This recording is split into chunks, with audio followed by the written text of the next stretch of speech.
Hello everyone, आजचा विचार आहे नेहमी छोट्या छोट्या चुका सुधारण्याचा प्रयत्न करा, कारण मनुष्याला डोंगराने नाही तर छोट्या दगडानेच ठेच लागते।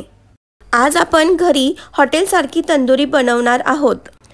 चिकन मॅरिनेशनसाठी 1 किलो चिकनचे लेग स्वच्छ धुवून घ्यावेत व एका भांड्यात ते लेग्स घेऊन त्यांना लिंबू, हळद, मीठ, आले लसूण पेस्ट, मिरची पावडर, धने पावडर, जिरे पावडर, कसुरी मेथी क्रश करून घालावी।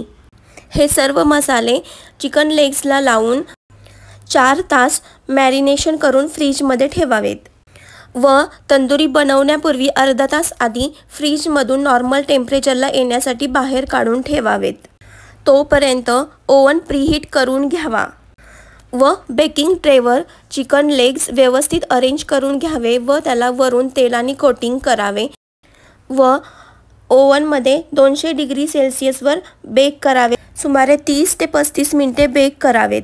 सुमारे 15 मिनिटांनंतर मागून आणि पुढून दोन्ही बाजूंनी बेक करून घ्यावे। बेक करताना तेलाचा वापर करणे अत्यंत आवश्यक आहे, त्यामुळे आपली तंदुरी रसरशीत बनते। तुम्हाला व्हिडिओ आवडल्यास प्लीज लाईक, शेअर आणि सबस्क्राईब करा। धन्यवाद।